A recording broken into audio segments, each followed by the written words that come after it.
Olá, seja bem-vindo a mais uma edição do Clube de Petróleo. Hoje discutimos um assunto não menos importante que tem a ver com a formação, empregabilidade no setor do petróleo e gás.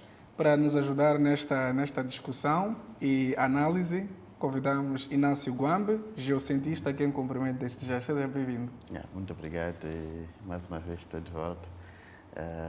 E vamos conversar em torno do tema, um tema bastante interessante, bastante útil e de grande interesse. Certo.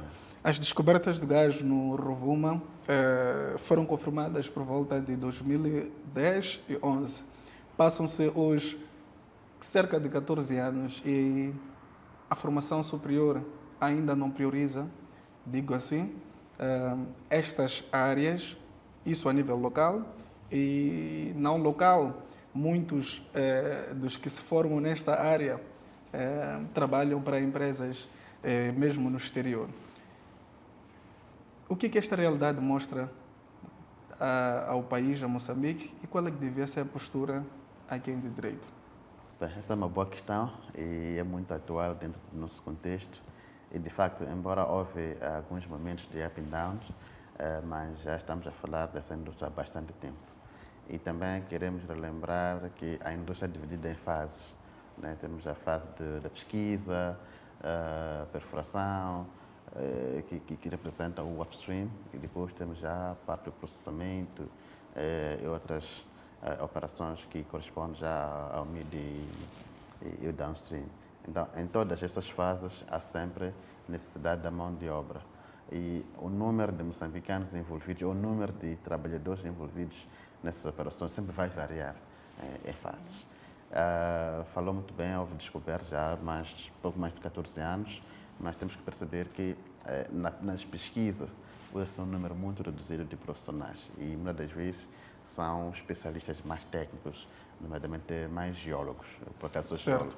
geólogo. Desculpa cortar, e chegando mesmo a este ponto, será que nós estamos a pecar no processo de antecipação? Porque estamos a falar que Moçambique tem mais capacidade, sob o ponto de vista de profissionais da área moçambicanos, para fazerem face aos megaprojetos na área downstream, que é a parte comercial e de distribuição. Por que é que nós estamos na fase de pesquisa, que é o downstream? Não, a fase de pesquisa é upstream. Upstream, desculpa. Sim, upstream, sim. São as fases iniciais, né? Para você desenvolver uma indústria de petróleo e gás leva anos, né? Normalmente a pesquisa pode levar mesmo 10 anos, 5 a 10 anos. Porque é preciso fazer, não vou entrar muito em detalhes técnicos, é preciso a sísmica, é preciso perfuração, modelamento. Então, o número de mão de obra nestas fases são muito reduzidas. Depois entramos na perfuração. Tá, na perfuração, o número também vai aumentando, porque o fornecimento também da cadeia de valor vai aumentando também. Agora, o grosso das pessoas, ou dos trabalhadores, ou da mão de obra, é demandada já na parte do processamento. Né? A extração, processamento, distribuição, é onde o grosso, ou é onde as mesmas empresas nacionais ou locais vão maior se beneficiar. Então, indo de volta à questão, já estamos há 14 anos, mas parece que a mão de obra ainda não é suficiente, simplesmente porque em cada fase há sempre um número necessário para poder responder.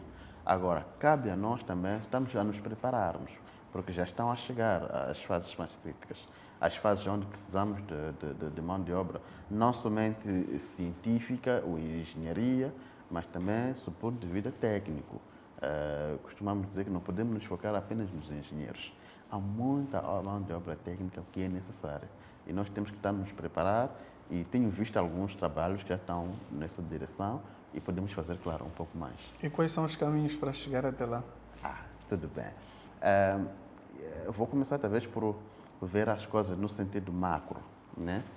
É importante garantirmos que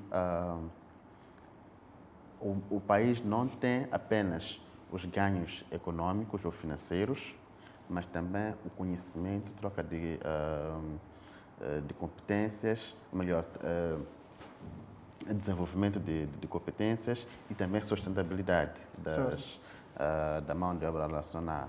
E para tal, é preciso que nós investamos em formação, é preciso que o país invista em modelos práticos que permitam a transferência de conhecimento.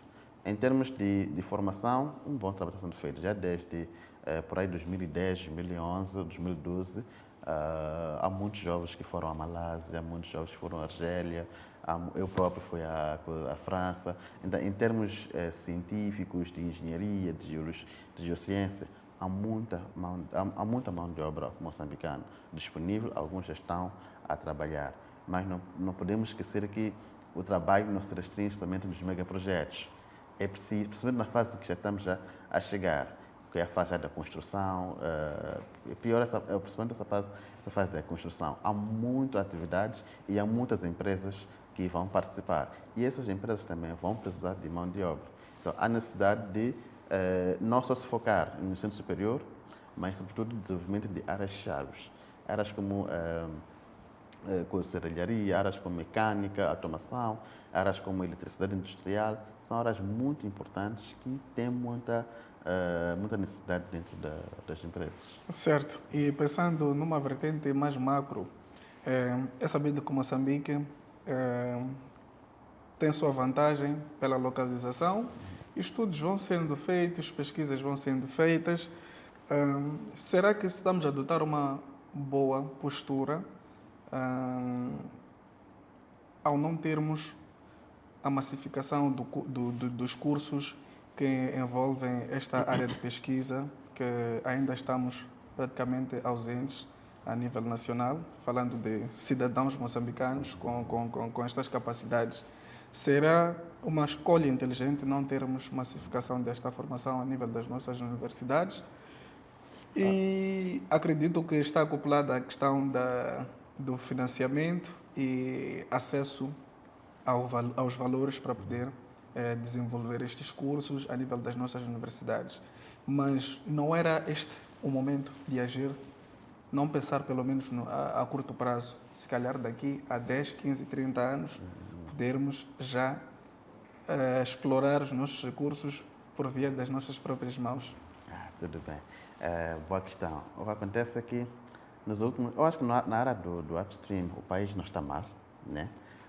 Temos as nossas universidades desde 2013. Antigamente era mais o UEM e o SPT, em Tete, que davam. O SPT era mais Minas e na UEM mais Geologia, né? Um geólogo com licenciatura na área de Geologia já mais ou menos está minimamente qualificado para a área de pesquisa. Agora temos mais universidades, né, quase em todo o país, que dão o curso de Geologia, o que já é um avanço significativo. E agora há mais também programas de especialização ou de mestrado na área de Geologia para petróleo, né, de Geociência de Petróleo, Engenharia de Petróleos.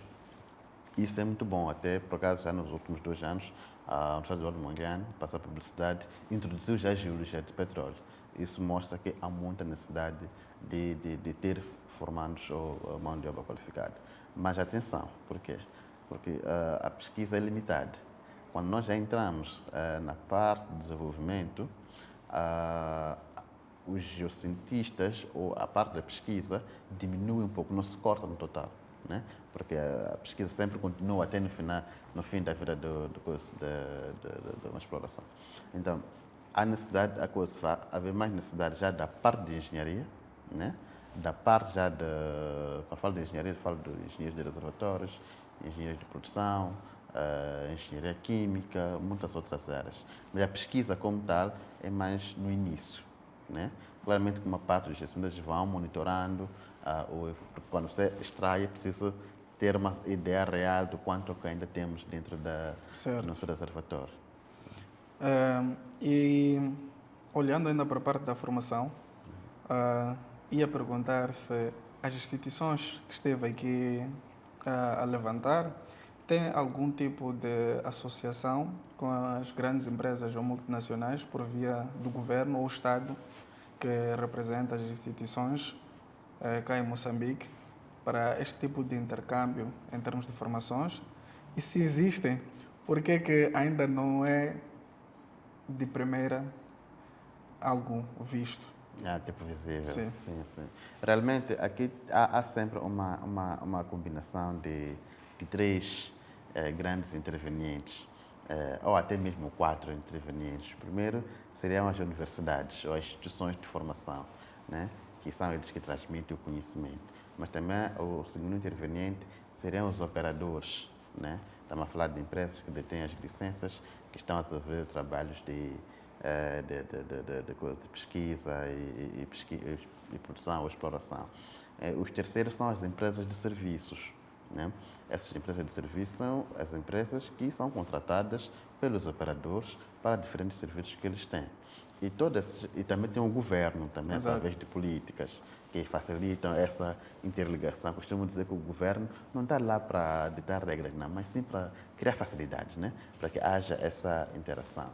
Então, se não haver uma comunicação direta, próxima entre esses intervenientes, poderá haver assim uma separação, né? É necessário que as universidades formem e haja uma política muito forte da integração das pessoas, né? Por exemplo, há um fenômeno que não é muito positivo em termos dos estágios. E no estágio, porque muitas das vezes se fala, precisamos de muita mão de obra, mas não está qualificada, né? O que é qualificação? É experiência. E o que precisa para ter experiência? Ter trabalho. Agora, Exato. se você quer alguém experiente, mas ele não deu essa experiência, acaba sendo um pouco de paradoxo. Então, é preciso que as universidades formem os seus formandos e depois as empresas operadoras e os seus contratados que prestam serviços, que são o maior número, possam oferecer programas de formação, programas incubadoras ou programas de estágios a estes profissionais. Porque depois, se dá um programa de estágio de um ano, por exemplo, de 6 meses, essa pessoa já está minimamente qualificada e pode já estar pronto para poder se formar ou para poder contribuir para o país. Certo, vou usar um pouco da sua capacidade como consultor, é geocientista e consultor também da área em causa ou em discussão. Muitos falam da língua como uma barreira direta para estes formados estarem nos megaprojetos. Partilha da mesma opinião? E se não for só língua, ainda existem outras barreiras que ainda minam esta juventude, porque alguns falam de influência, fora influência, certificações que são muito caras, desagam também pelas línguas. Queria saber qual é a visão de Inácio Guambe quanto a isso e como é que se pode ultrapassar, pelo menos a médio e longo prazo. Bem, a língua realmente é barreira, mas também não pode nos limitar, né? Nós somos falantes de português. Eu, particularmente, estou muito confortável a trabalhar e falar em português. Falo normalmente coisas na língua internacional, mas também é importante que o profissional não se esqueça que estamos num mundo globalizado, né? E nós não podemos nos isolar. É por isso que existem diferentes centros de formação para poder dar línguas e é importante a pessoa estar lá. Mas também a língua não é o único, ou o inglês não é o único meio. O inglês é mais para a comunicação. Existem países que fazem todos os trabalhos em francês, temos países que já fazem todo o trabalho em curso em português. Angola, por exemplo, já tem muitos casos em que já é mais usado o português, o Brasil também. Então, isso também tem a ver com os intervenientes desses setores, né? Porque os principais intervenientes que é em Moçambique são maioritariamente empresas estrangeiras, né? Então, não tem como não falarmos inglês. Então, querendo nós, querendo não. E com ou sem os moçambicanos, a indústria vai avançar.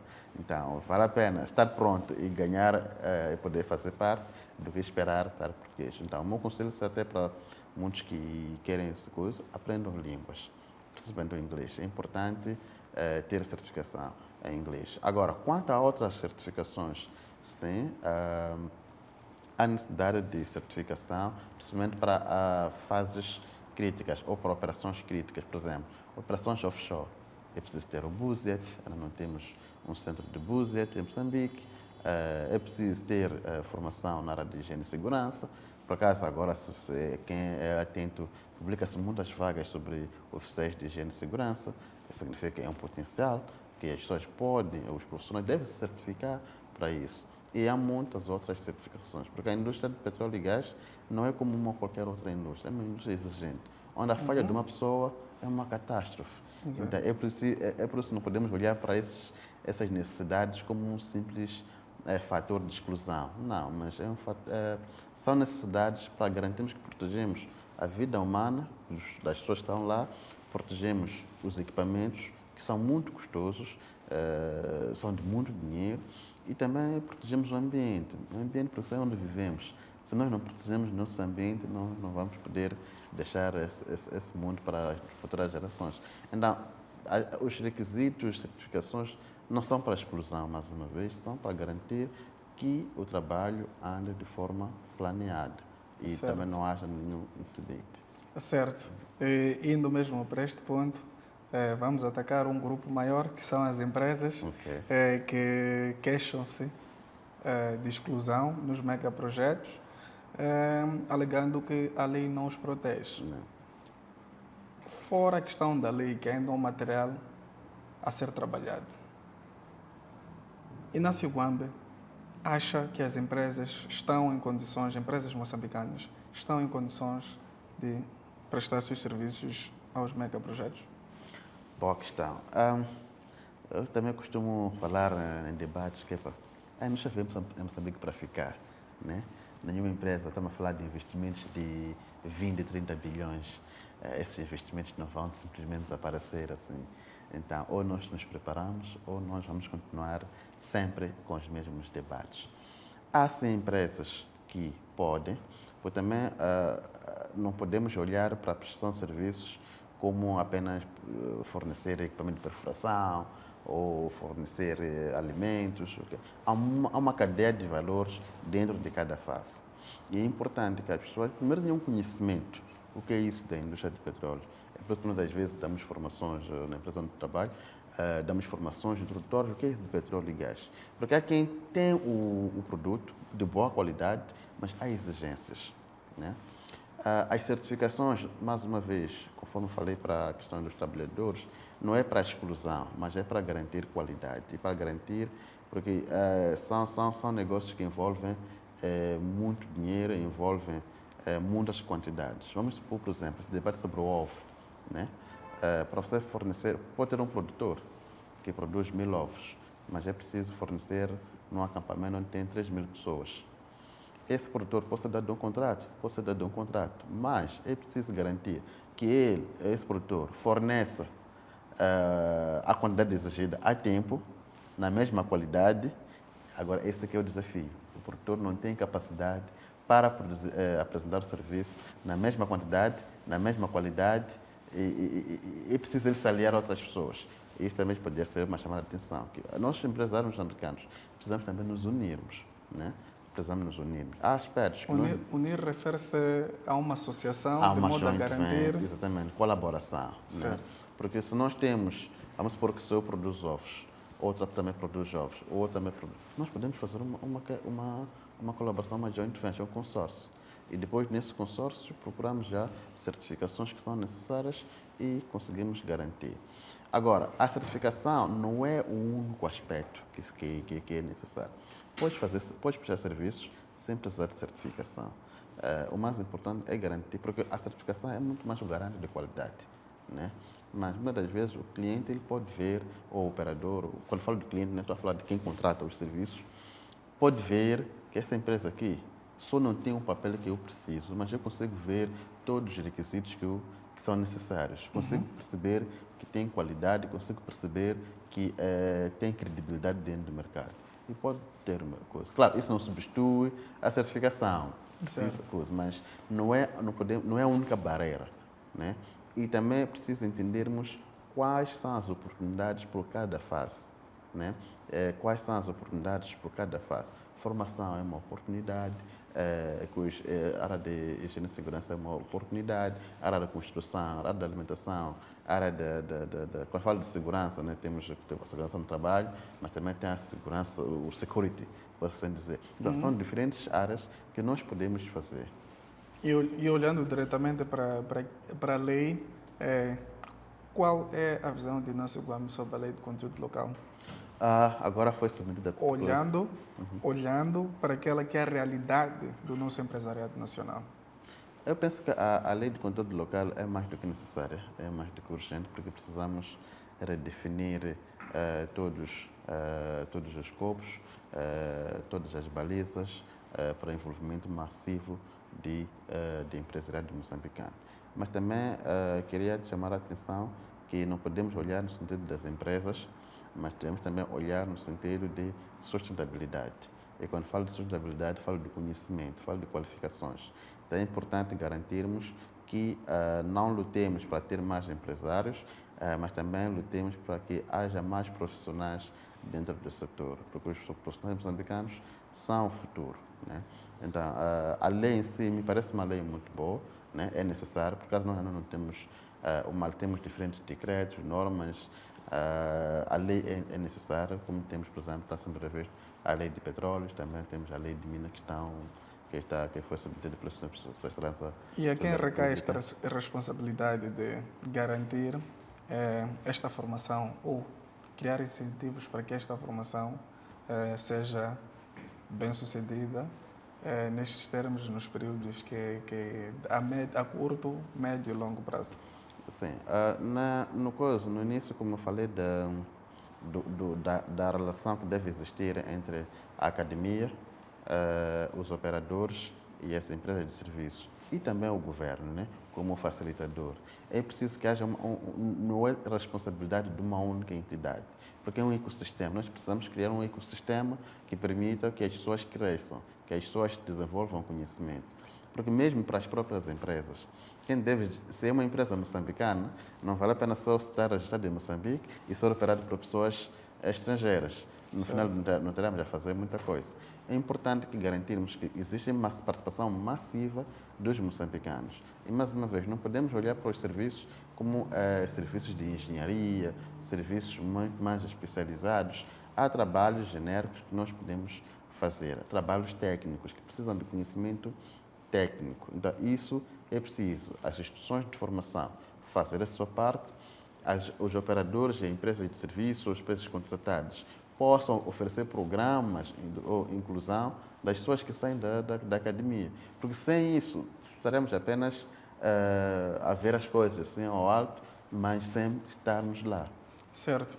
O governo detém de um fundo para as comunidades, que geralmente reflete-se na construção de infraestruturas básicas das comunidades.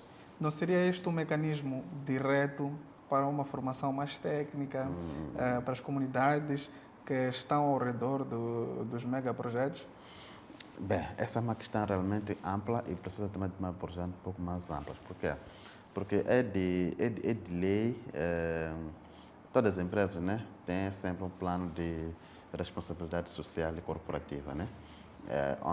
E também há uma lei, uma norma que indica, principalmente na área mineira, particularmente, né, 3% de todos os ganhos do Estado devem ser exclusivamente dedicados às comunidades. Não me pergunta se está sendo implementado ou não saberia dizer, mas esse fundo visa exatamente o que está a mencionar.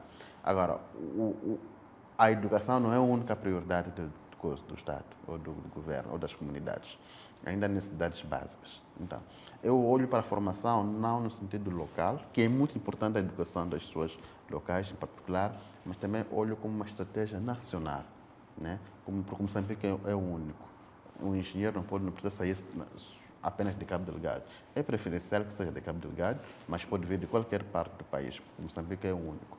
Agora, esse fundo realmente serve mais para quê? Para o patrocínio das escolas, para o patrocínio dos hospitais, para a abertura das vias críticas do acesso. Claro, isso não retira a responsabilidade da ANE, né, fazer as suas estradas ou do fundo das estradas, mas visa melhorar as condições nos locais onde os recursos são extraídos. Sim.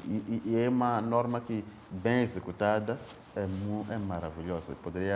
Agora, a questão é até que ponto está sendo executada de forma eficiente. Certo. o Botsuana, a semelhança do Ruanda, conseguiram de forma muito acelerada a questão do desenvolvimento do capital humano. Que lições Moçambique, que também tem boas relações com estes dois países, pode tirar destes dois exemplos? Yeah. Bem, a primeira coisa são as políticas, né? Nós temos que saber onde queremos chegar, né? Como também, como objetivo pessoal, né? Se você não sabe onde quer chegar, vai ser Mas não nos complicado. faltam exemplos e espelhos. Exatamente, nós temos exemplos, mas também temos que saber onde nós queremos chegar. Queremos chegar onde eles chegaram? Perfeito, então temos que buscar essas experiências. Precisamos realmente, primeiro, investir na nossa própria formação, né? E, em vez de nós enviarmos pessoas para lá fora, é preciso que nós trazemos essas pessoas para aqui em Moçambique. As pessoas precisam ser formadas aqui em Moçambique. É preciso olharmos aquilo, porque parece que há um pouco de desalinhamento. Precisamos encontrar um equilíbrio, porque também não vale a pena formar muito e absorver pouco. É preciso haver um equilíbrio, ter formação e também a absorção das pessoas que A formaram. questão da sustentabilidade. A questão da sustentabilidade, porque é assim como se aumenta a expertise, né? Os países que está a mencionar são países que já têm uma expertise nos setores que menciona. Por exemplo, o Botswana já tem uma grande expertise na área da mineração, né? Eles desenvolveram ao longo do tempo com formação, com conhecimento prático, né? Formação sem conhecimento prático, sem pegar a mão na massa, não existe. Só seria teoria, né? Teoria só não é suficiente. É preciso as pessoas irem, por exemplo, nos rigs. Rigs é aquela plataforma de perfuração. É preciso que as pessoas entrem nos trabalhos de construção, entrem nas plataformas flutuantes. É preciso que as pessoas aprendam lá na prática como é que se faz, a on-job training. Porque há aspectos que não vai, infelizmente, ver na academia. A academia também tem a sua limitação financeira e precisa estar lá no terreno. Aí entra o papel também das empresas. E o governo pode, não vou dizer forçar, né? Mas também pode criar mecanismos ou políticas para que as empresas possam absorver maior número deste pessoal. E podermos, claro, que os países como Botswana são países irmãos, precisamos escolher coisas. É por isso que existem conferências, existem fóruns, existem trocas bilaterais com esses países, por forma também a nós não vamos copiar, mas também vamos nos inspirar e ver quais são os caminhos que eles que eles seguiram, para que nós também possamos adaptá-los dentro da nossa própria realidade. Até porque não partimos da mesma linha. Exatamente. E cada um pode, a nível geográfico, fazer de forma diferente e também com as questões que são As de mais prioridades interesse. também As prioridades são mais importantes. diferentes e coisas. Uma questão que, se calhar, todos os jovens gostariam de ter resposta. Inácio Guambe trabalha hoje na área de petróleo e gás. O que lhe difere do jovem que não trabalha na área de petróleo e gás e o que os empregadores procuram? Tudo bem, é muito difícil. Trabalhar na indústria de petróleo e gás é uma oportunidade, não vou dizer única, mas é uma oportunidade especial porque esta indústria veio para transformar o país. Estamos a viver momentos históricos, estamos a viver momentos de muita expectativa e que qualquer pessoa quer trabalhar, que quer estar envolvido dentro do setor. Mas claramente é uma indústria especial, mas claro, não é para menosprezar quem não está na área, né? Todos os setores são importantes, todos os setores têm seu impacto positivo dentro da coisa. Eu até costumo dizer que a indústria de petróleo, os profissionais que trabalham na indústria de petróleo não são tão diferentes de quem não trabalha na indústria de petróleo, porque em termos de necessidade, né? A indústria de petróleo é abrangente, precisa de engenheiros, precisa da área de construção, precisa de área de transporte. Então, todos nós podemos sim contribuir para... Não precisa necessariamente estar na pesquisa ou estar ali a modelar ou interpretar que não, aqui podemos ter essa saturação, aqui não. Nós podemos contribuir dentro desta indústria. E claramente, a indústria de petróleo e gás não vai conseguir absorver todos os jovens possíveis nacionais. Certo. Né? Então, é por isso que temos diversidade das áreas e também, quando nós falamos de desenvolvimento sustentável, falamos necessariamente de usarmos os recursos que nós temos, os recursos petrolíferos, os recursos energéticos, e desenvolvermos outras áreas, né? Que também são parte da nossa vida cotidiana. E isso garante que, mesmo quem não trabalha na indústria de petróleo e gás, possa sentir os efeitos que a indústria de petróleo e gás transforma. Porque eu acho que seria um pouco triste daqui a 20 anos ou 15 anos e nossa vida manter-se, nada mudar. Então podemos nos perguntar de que valeu tanto assim, falou-se tanto, não dormíamos a ouvir petróleo e gás, que todo mundo queria trabalhar nessa indústria, mas não mudou na nossa vida. Temos que garantir que mesmo quem não está lá dentro, né, possa sentir os efeitos positivos. Certo. Agora que respondeu, abriu-me mais uma ideia Ok. e uma questão na mente. O gás natural liquefeito em Moçambique está a voltar a ganhar vida depois do momento de tensão, Cabo Delgado. Provavelmente teremos o FID Do Rovuma LNG. do Rovuma LNG, da ExxonMobil neste caso. Temos aí o Coral Norte, que já foi aprovado. Temos o Coral Sul já a operar e Moçambique LNG. Quando atingirmos a fase de exportação a larga escala deste recurso, Moçambique poderá suprir esta necessidade? Está a preparar-se, sob o ponto de vista de mão de obra qualificada nacional? Ou vamos chegar a esta festa de novo com os convidados de fora? Exatamente. Eu até costumo dizer que não podemos somente olhar para esses projetos. A indústria de petróleo, se formos a ver historicamente, já vem de muitos anos e sempre a tendência de procurar novas reservas. Então, não podemos somente encurtar o espaço. Eu tratamos de 2000, por exemplo, 2001, 2002, que a Sasol entrou, depois a Nadar para 2010, 2011. Então, é preciso vermos que ainda há mais oportunidades. A formação não pode ser dependente disso. Tem que ser De sempre projetos contínua. específicos. Sim, tem que ser sempre contínua, porque há mais áreas que estão sendo procuradas, a pesquisa sempre está a continuar, sempre vai existir, então nós temos que preparar-nos para que nós possamos absorver. Mas voltando realmente àquilo que é a sua questão, esses projetos são projetos gigantescos e são projetos que posicionam o país como, para mim, pode ser um Eldorado, né, para qualquer empresário ou qualquer profissional. E é preciso que o Estado, o Moçambique, no seu todo, possa garantir que há maior benefício nisso tudo. Porque não vale a pena ter projetos de mais de 50 bilhões se isso não se transforma na vida das pessoas.